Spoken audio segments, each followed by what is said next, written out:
श्री कृष्णे गोविंदे हरे मुरारी, हे नाथ नारायण वासुदेवा। ओम नमो भगवते वासुदेवाय। आप सभी का भक्ति भाव चैनल पर फिर से स्वागत है। आज हम सब सुनेंगे अधिक मास का दूसरा अध्याय। इससे पहले का अध्याय सुनने के लिए और अपने कमेंट द्वारा प्रेम और आशीर्वाद देने के लिए आप सभी का हृदय से बहुत बहुत धन्यवाद।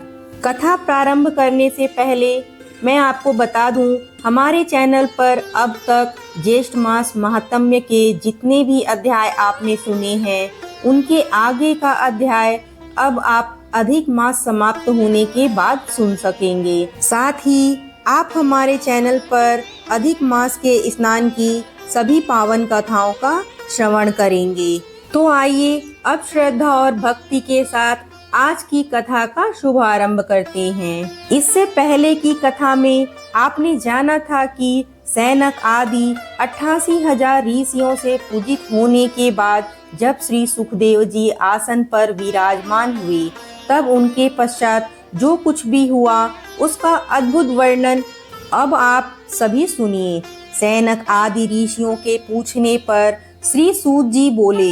राजा परीक्षित के पूछने पर भगवान सुखदेव जी द्वारा कही गई परम पुण्यमयी श्रीमद् भगवत कथा को श्री सुखदेव जी की कृपा से सुनकर और उसके बाद राजा परीक्षित के मोक्ष को देखकर मैं यहाँ यज्ञ करने वाले ब्राह्मणों के दर्शन करने हेतु आया हूँ और यहाँ यज्ञ में दीक्षित ब्राह्मणों का दर्शन करके मैं स्वयं को कृतार्थ मान रहा हूँ। ऋषि बोले, हे साधुओं, अन्य विषयों की बातों को त्याग कर भगवान कृष्ण की कृपा से उनके मुख से जो कुछ भी आपने सुना है वह अपूर्व विषय आप हम सबसे कहिए। हे महाभाग, संसार में जिससे परे कोई सार नहीं है, ऐसे मन को प्रसन्न करने वाली और जो सुधा से भी अधिकतर हितकर है, ऐसी पुण्य कथा हम लोगों को सुनाइए। तब श्री सूत जी बोले, विलोम अर्थात ब्राह्मण के चुरु अर्थात खीर के क्षत्रिय के चुरु मिल जाने से उत्पन्न होने पर भी मैं अत्यंत धन्य हूँ, जो श्रेष्ठ पुरुष भी आप मुझसे प्रश्न कर रहे हैं। भगवान वेद व्यास जी के मुख से जो मैंने सुना है वही अब मैं आप सभी को यथावत सुनाता हूँ। आप सभी एकाग्र होकर ध्यान पूर्वक सुनिए। एक समय की बात है, देव ऋषि नारद मुनि भगवान नारायण के आश्रम में गए। वह आश्रम अनेक तपस्वियों, सिद्ध पुरुषों और देवताओं से सुशोभित था। वहाँ बेर, बहेरा, आंवला, बेल, आम, जामुन, कदम्ब और अनेक सुंदर वृक्ष अपनी दिव्य छटा बिखेर रहे थे। भगवान विष्णु के चरणों से निकली हुई पवित्र गंगा और अलकनंदा भी वहाँ कलकल ध्वनि करती हुई बह रही थी। ऐसे परम पवित्र नारायण आश्रम में पहुंचकर श्री नारद मुनि ने उन भगवान नारायण को देखा, जिसके मन सदा परम ध्यान में लीन रहता है, जिन्होंने अपनी इंद्रियों को पूर्ण रूप से जीत लिया है, जिनका तेज चारों ओर प्रकाशित हो रहा है और जो देवताओं के भी देव तथा महान तपस्वी हैं, उन्हें देखते ही देव ऋषि नारद ने साष्टांग दंडवत प्रणाम किया। फिर हाथ जोड़कर अत्यंत विनम्र भाव से नर नारायण की स्तुति करने लगे।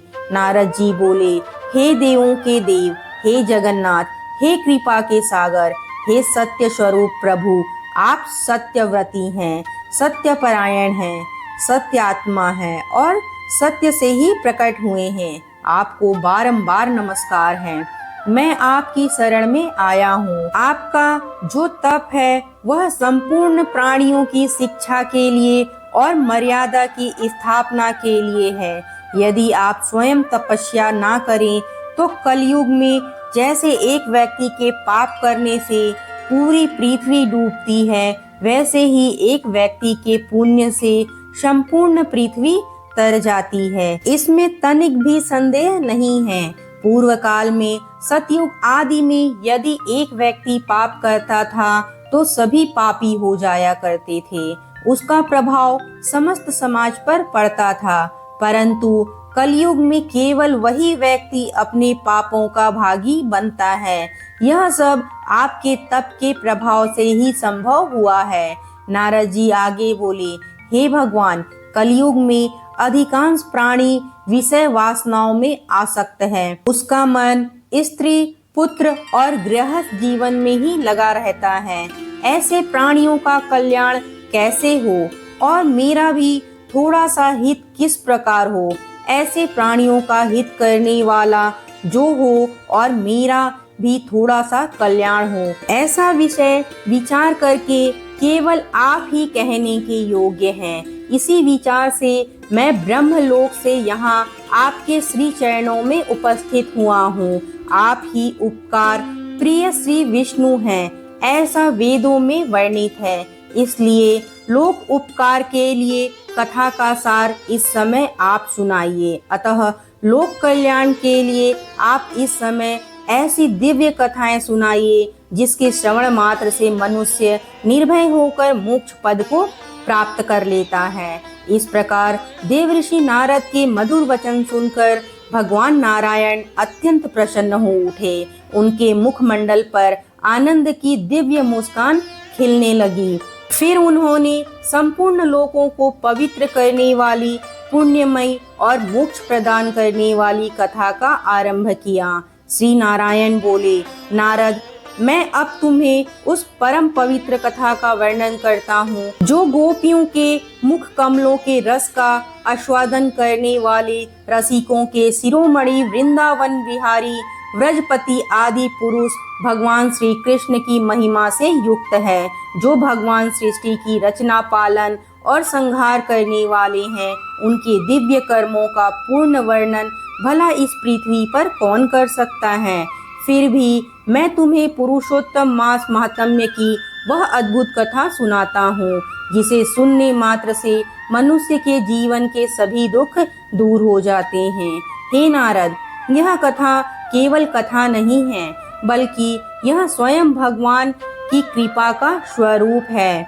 जो मनुष्य श्रद्धा और भक्ति से इसका श्रवण करता है, उसके समस्त पाप नष्ट हो जाते हैं और उसका जीवन धन्य हो जाता है। यह पुरुषोत्तम मास गरीबी और वैद्य का नाश करने वाला, यश प्रदान करने वाला, 100 पुत्रों का सुख देने वाला और अंत में मोक्ष प्रदान करने वाला माना गया है। इसलिए मनुष्य को शीघ्र ही इसका आश्रय लेना चाहिए और श्रद्धा से इनका प्रयोग करना चाहिए। नारद जी विनम्र भाव से बोले, हे प्रभु, यह पुरुषोत्तम मास नाम किसने दिया? यह पुरुषोत्तम नामक देवता कौन है?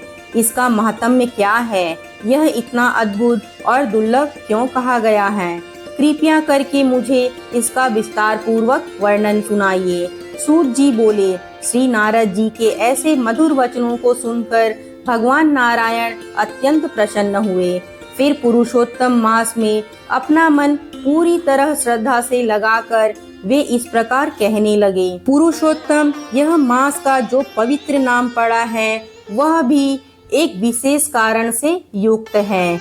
इस पुरुषोत्तम मास के स्वामी स्वयं दया सागर पुरुषोत्तम भगवान अर्थात श्री विष्णु ही हैं। इसी कारण ऋषि मुनि इस मास को पुरुषोत्तम मास कहते हैं। जो भी भक्त श्रद्धा और नियम पूर्वक पुरुषोत्तम मास का व्रत करता है, उस पर भगवान पुरुषोत्तम अत्यंत प्रसन्न हो जाते हैं। फिर नारद जी बोले, हे भगवान, मैंने तो यही सुना है कि प्रत्येक मास अपने अपने स्वामी देवताओं से युक्त है, किंतु उन सब के बीच पुरुषोत्तम मास का नाम मैंने पहले कभी नहीं सुना। हे प्रभु, यह पुरुषोत्तम मास कौन है और इस मास के स्वामी कृपा के सागर पुरुषोत्तम भगवान कैसे हुए? कृपा करके यह रहस्य मुझे बतलाइए। हे कृपा निधान, इस मास का स्वरूप क्या है? इसका विधान क्या है? इसमें कौन कौन से नियम बताए गए हैं? प्रभु, कृपा करके मुझे सब विस्तार से बतलाइए। हे सत्यपते, इस पवित्र मास में क्या क्या करना चाहिए? किस प्रकार स्नान करना चाहिए? क्या दान देना चाहिए? पूजा, उपवास और अन्य साधन किस प्रकार करने चाहिए, यह सब मुझे विस्तार से कहिए। इस मास के विधान से कौन कौन से देवता प्रसन्न होते हैं और वे कौन कौन से फल प्रदान करते हैं, यह भी कृपा करके बतलाइए। इसके अतिरिक्त साधु संत तो सदैव ही सब जीवों पर कृपा करने वाले होते हैं और वे तो बिना पूछे ही दया करके शुभ उपदेश दिया करते हैं। इसलिए प्रभु आप भी मुझ पर कृपा कीजिए। इस संपूर्ण पृथ्वी पर अनेक ऐसे मनुष्य हैं जो दूसरों के भाग्य के अधीन होकर जीवन बिताते हैं। कुछ गरीबी से पीड़ित हैं, कुछ नित्य रोगों से दुखी हैं, कुछ पुत्र पौत्र की इच्छा रखने वाले हैं, कुछ लोग बाहर से अपने आप को बड़ा धार्मिक दिखाते हैं परंतु वास्तव में वे विद्या से रहित हैं। कुछ बैलों और फटे वस्त्र धारण करते हैं, कुछ नास्तिक हैं, कुछ परम स्त्रीगामी हैं, कुछ लोग अत्यंत दुखी होकर दासवृत्ति करते हैं, कुछ ऐसे हैं जिनकी सारी आशाएं नष्ट हो चुकी है, कुछ के संकल्प टूट चुके हैं, कुछ के जीवन का तेज और तत्व छिन्न हो गया है, कुछ कुरूप हैं, कुछ रोगी हैं, कुछ के अंग टेढ़े मेढ़े हैं, कुछ अंधे हैं, कुछ मित्र वियोग से दुखी हैं, कुछ माता पिता से विहीन होकर शोक में डूबे हुए हैं, कुछ लोग दुख और पीड़ा से इतने सूख चुके हैं कि उनके अंग अपनी इच्छित वस्तुओं से रहित ही उत्पन्न होते रहते हैं। हे प्रभु, ऐसा कौन सा उपाय है, कौन सा व्रत है, कौन सा पुण्य है जिसके करने और सुनने से मनुष्य को फिर ऐसे दुखों में जन्म ना लेना पड़े। कृपया करके वह महान उपाय हमें सुनाइए। हे प्रभु, अंगहीनता, अंग दोष, रक्तपीत, मृगी, रगमा और अन्य अनेक भयंकर दोषों से पीड़ित मनुष्य को देखकर मेरा हृदय अत्यंत दुखी हो जाता है। जगन्नाथ के भक्तों को जब मैं इस प्रकार दुख में देखता हूँ तब मेरे मन में बड़ी करुणा उत्पन्न होती है। इसलिए हे ब्राह्मण श्रेष्ठ, मुझ पर दया कीजिए और मेरे मन को प्रसन्न करने वाले इस पवित्र विषय का विस्तार पूर्वक वर्णन कीजिए। हे प्रभु, आप सर्वज्ञ हैं, आप अंतर्यामी हैं, आप सभी तत्वों के आधार और आयतन हैं, आपसे कुछ भी छुपा हुआ नहीं है। इसलिए कृपया करके मुझे इस पुरुषोत्तम मास का संपूर्ण महत्व सुनाइए। इस प्रकार जब देव ऋषि नारद ने परोपकार से भरे हुए अपने मधुर वचनों द्वारा प्रार्थना की तब देवों के देव भगवान नारायण अत्यंत प्रसन्न हुए। उनका मुख चंद्रमा के समान शांत और मन को शीतल करने वाला था। फिर उन्होंने महामुनि नारद की ओर प्रेम पूर्वक देखा और नए मेघों के समान गंभीर वचनों में बोलना आरंभ किया। उन्होंने जो कुछ भी नारद जी को बतलाया उसका वृत्तांत आप सभी अगले अध्याय में जरूर सुनिएगा। उम्मीद है आपने आज हमारे चैनल पर अधिक मास स्नान की कथा भी सुनी होगी और अगर यह वीडियो आपको पसंद आई तो वीडियो को लाइक, सब्सक्राइब और शेयर करना मत भूलिएगा। जय श्री हरि। अब हम सब सुनेंगे विष्णु चालीसा का पाठ। विष्णु सुनिए विनय, सेवक को चितलाए, कीरत कुछ वर्णन करूं, दीजे ज्ञान बताए। नमो विष्णु भगवान खरारी, कष्ट नाशवान अखिल बिहारी। प्रबल जगत में शक्ति तुम्हारी, त्रिभुवन फैल रही उजियारी। सुंदर रूप मनोहर सूरत, सरल स्वभाव मोहिनी मूरत। तन पर पीताम्बर अति सोहत, बैजंती माला मन मोहत। शंख चक्र कर गदा विराजे, देखत दैत्य असुर दल भाजे। सत्य धर्म मद लोभ न गाजे, काम क्रोध मद लोभ न छाजे। संत भक्त सज्जन मन रंजन, धनुज असुर दुष्टल दल गंजन। सुख उपजाए कष्ट सब भंजन, दोष मिटाए करत जन सज्जन।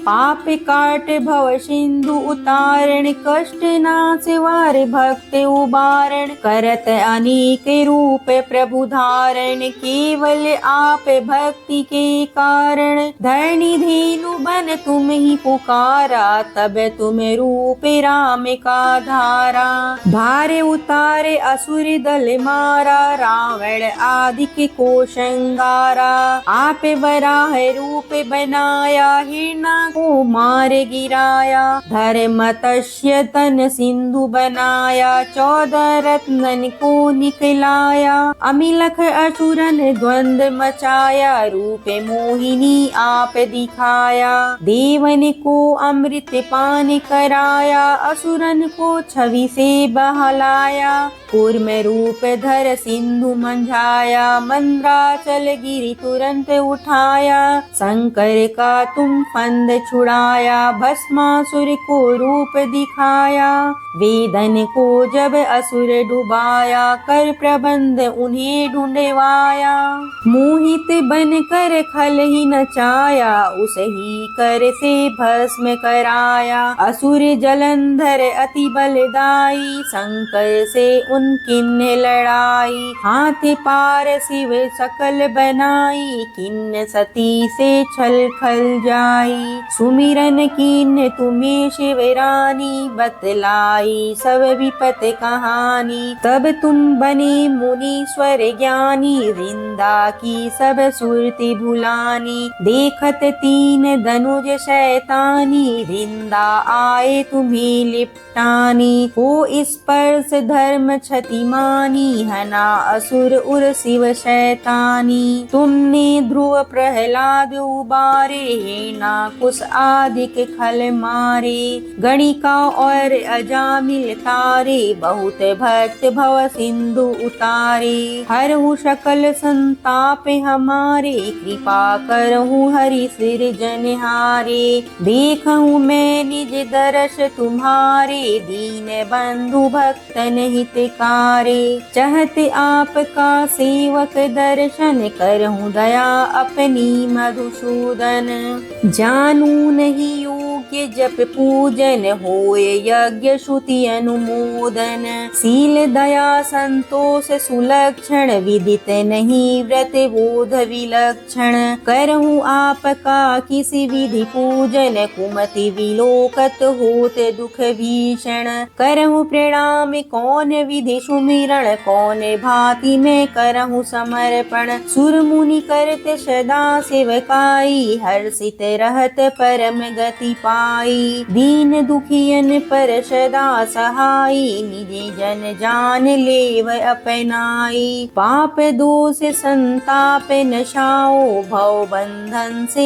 मुक्ति कराओ, सुख संपत्ति दे सुख उपजाओ, निज चरणन का दास बनाओ, निगम सदा ये विनय सुनावे, पढ़े सुनी सो जन सुख पावे। जय श्री हरि, जय विष्णु भगवान की।